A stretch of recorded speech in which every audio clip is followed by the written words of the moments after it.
Salut à tous, soyez bienvenus pour une nouvelle vidéo de Autoclinette.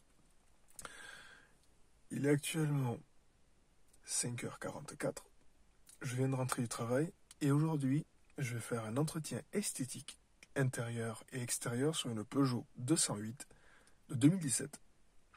Regardons un petit peu l'état initial. Il n'y a pas besoin de chercher longtemps à comprendre que ce véhicule a malheureusement été négligé depuis beaucoup trop longtemps. Donc, comme vous pouvez le voir, les roues sont affreusement sales et montrent qu'elles n'ont jamais été nettoyées.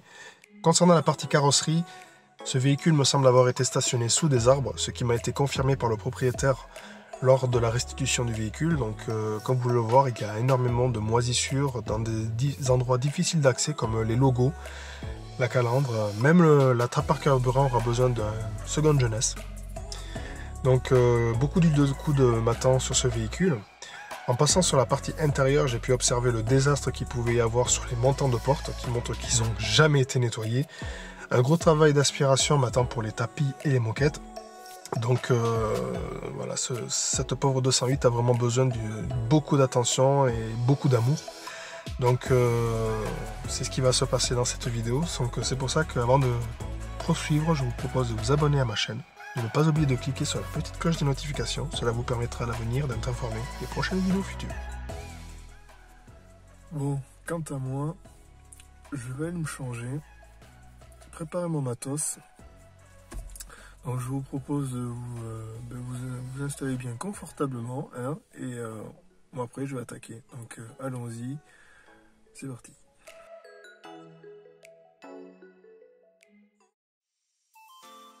Alors on va commencer dans le vif du sujet, donc je commence toujours par débuter par le nettoyage des roues et des jantes, donc en l'occurrence là c'est plus des enjoliveurs.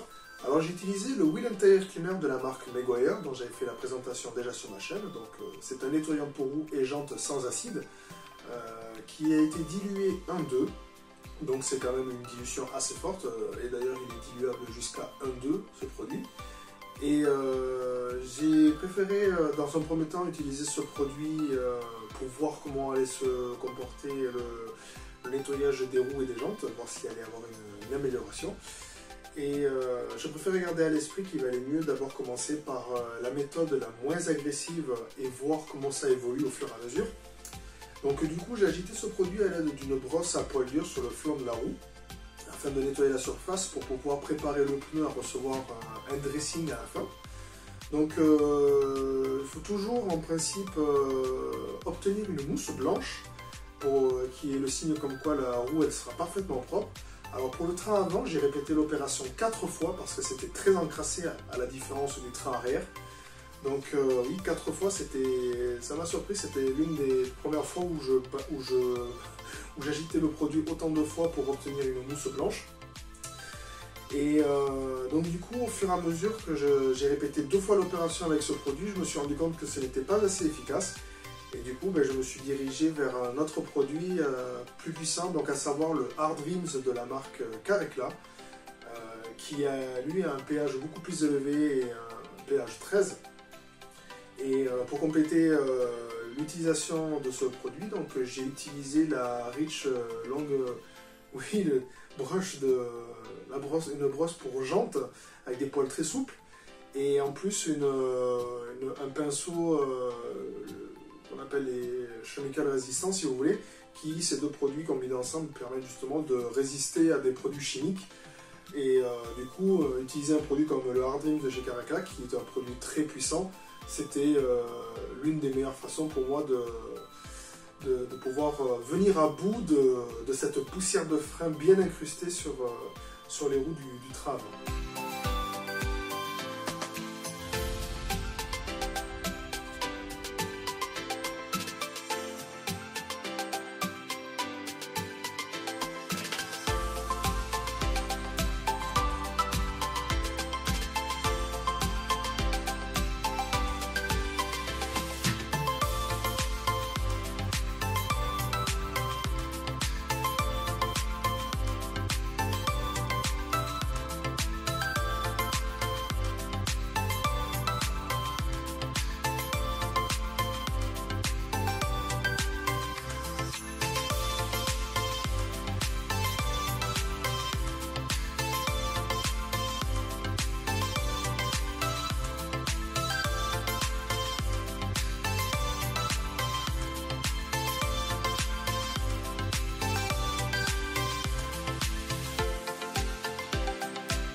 Alors maintenant que les roues elles sont propres, je vais passer à l'une des étapes les plus importantes dans l'entretien esthétique, donc savoir le pré-lavage. Donc c'est une étape qui consiste à pulvériser une mousse sur la carrosserie dans le but de encapsuler ou soulever toute la saleté qu'il pourrait y avoir sur le véhicule et de la faire retomber progressivement vers le bas. Et c'est surtout pour éviter après de causer des micro-rayures lors de l'étape de lavage. Alors du coup, on utilise un shampoing de pré-lavage qu'on met dans un canon à mousse que l'on dilue avec de l'eau chaude. Et du coup, là, comme le véhicule est particulièrement sale, en plus d'utiliser mon shampoing de pré-lavage, j'ai utilisé un APC que j'ai d'abord pulvérisé sur l'ensemble de la carrosserie. Ici, c'était l'APC de la marque Meguiar que j'ai dilué 1,4. Donc, comme le véhicule est particulièrement sale, et je combine directement ceci avec mon shampoing de pré-lavage, ici le M7. Donc de Alchimie, ça me permet de pouvoir supprimer le film routier, la graisse, la crasse, et en même temps qu'il y ait ma mousse sur le véhicule, j'en profite pour faire le tour du véhicule, pour pouvoir nettoyer les sigles, les contours de fenêtres, la calandre, la trappe à carburant à l'aide de deux pinceaux de la marque The Detail Factory, donc deux pinceaux différents, une noire et une rouge. Donc la noire pour les premières étapes dont je vous ai cité avec les poignées de porte, la trappe à carburant, et la rouge elle plus pour les joints de fenêtre. Elles ont deux types de poils assez différents. La rouge qui est vraiment beaucoup plus souple, très très doux, donc parfait pour éviter de causer des micro-rayures sur le véhicule.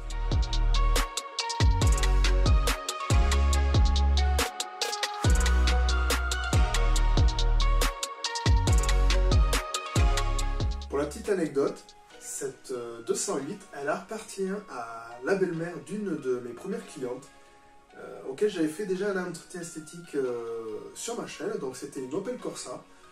Pour les personnes qui ne s'en rappelleraient pas, ce n'est pas grave, je vous mettrai directement le lien si jamais vous avez envie de consulter la vidéo. Et donc du coup, je remercie ma cliente de m'avoir fait de la publicité auprès de ses proches, car du coup, ça m'a fait énormément plaisir de pouvoir m'en occuper à nouveau. Parce que comme vous pouvez le voir, cette 208, elle avait été fortement négligée, elle avait besoin de beaucoup d'attention et était très encrassée. Et comme vous pouvez le voir, j'ai pris beaucoup de plaisir à la transformer au fur et à mesure. Et puis même après, à la fin, à la restitution du véhicule, le sourire qu'ils ont eu, c'était une très très belle récompense. Donc je remercie ma cliente de m'avoir fait confiance à nouveau.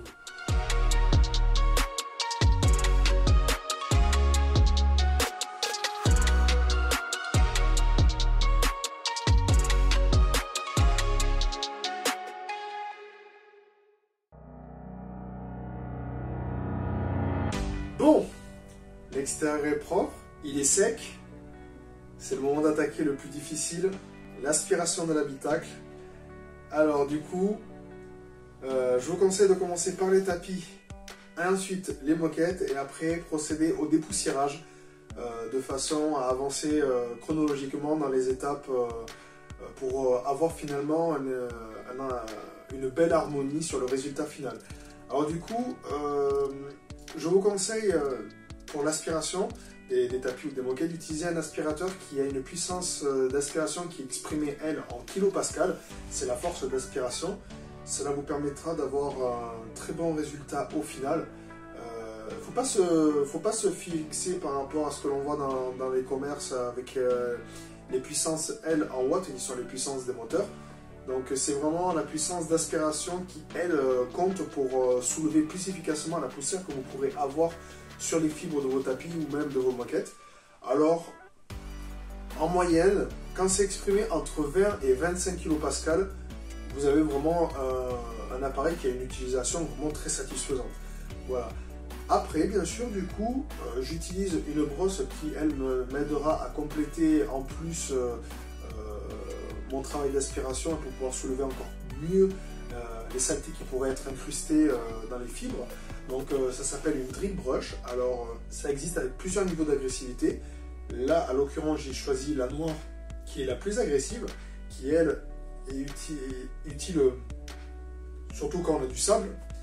Et donc j'ai préféré directement utiliser celle-là pour pouvoir gagner du temps et effectuer une aspiration beaucoup plus efficace. Donc voilà, donc c'est une étape que moi personnellement je fais et je vous conseille à l'avenir pour améliorer votre quotidien dans les habitacles de voiture.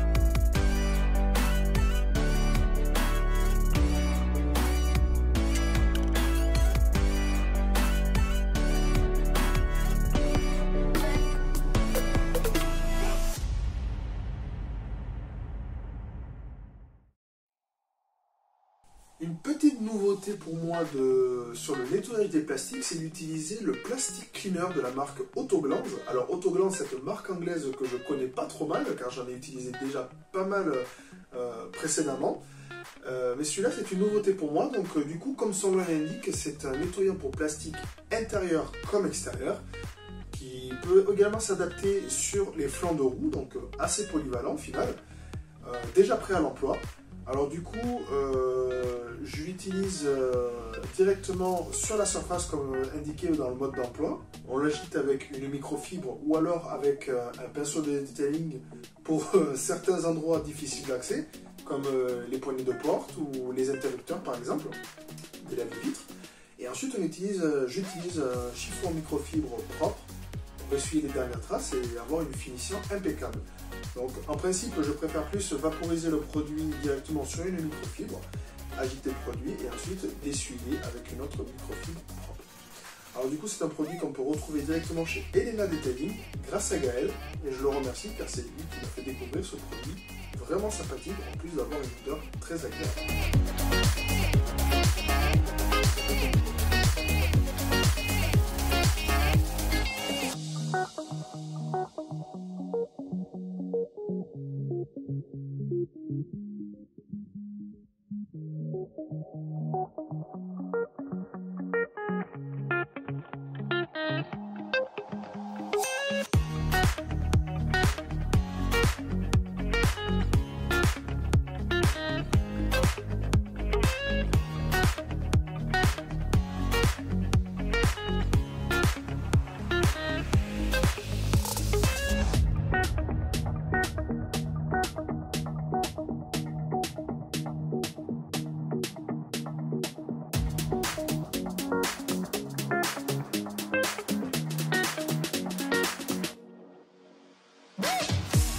Alors, une fois que les plastiques ont été nettoyés, qu'est-ce que l'on fait? Je m'en fous. Eh bien, il faut les protéger, tout simplement. Donc, c'est très important de les protéger contre les attaques extérieures, comme les rayons UV du soleil, ou même le fait que, par exemple, on transpire avec nos huiles corporelles, par exemple. Alors du coup, j'utilise le 303 Protect Aerostrass, qui est un très très bon dressing pour plastique intérieur-extérieur, très polyvalent, qui s'adapte sur beaucoup de supports, qui va laisser une finition mate, non grasse, tout en protégeant les plastiques contre le ternissement ou même la décoloration des plastiques, et tout en offrant bien sûr une durabilité de protection qui peut aller de 4 à 6 semaines. Très très bon dressing que j'affectionne particulièrement, même si ce n'est pas le seul que j'utilise, mais j'aime bien alterner les dressings suivant le véhicule que j'ai devant moi, suivant la prestation que j'ai à faire. Donc voilà. Mais c'est un très très bon dressing que je vous conseille.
terminer les travaux, j'applique un dressing pneu. Donc ici, c'est le Car-Pro Pearl que j'utilise pur directement pour habiller le flanc de la roue. Donc c'est un dressing hydrophobe à base d'eau, très polyvalent, qui peut s'adapter sur énormément de supports, que j'en ai déjà parlé plusieurs fois dans plusieurs vidéos. Alors du coup, voilà, il va protéger contre les rayons UV du soleil, donne une très très belle finition au flanc de la roue, c'est un bel effet mouillé, tout en offrant une durabilité qui peut aller jusqu'à 3 mois. Donc dressing très très bon, que j'affectionne particulièrement. Donc voilà, aussi un dressing que j'aime bien alterner de temps en temps, mais c'est vraiment très très bon produit.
Bon ben voilà, enfin terminé les travaux sur cette Peugeot 208 de 2017. Donc j'y ai passé 7 heures de travail dessus. Donc j'ai perdu pas mal de temps, surtout avec l'aspiration des moquettes. Il y avait vraiment beaucoup de poussière, de sable et même ces petits végétaux incrustés dans les fibres. Donc c'était assez pénible de soulever tout ça. Mais je suis assez satisfait du résultat final, comme vous avez pu le voir sur le avant-après dans cette vidéo. Donc je remercie ma cliente d'avoir fait appel encore une fois de plus à mes services. Également à vous pour avoir suivi cette vidéo jusqu'au bout. J'espère qu'elle vous a plu. Et quant à moi, je vous dis à très bientôt pour une nouvelle vidéo. Salut tout le monde!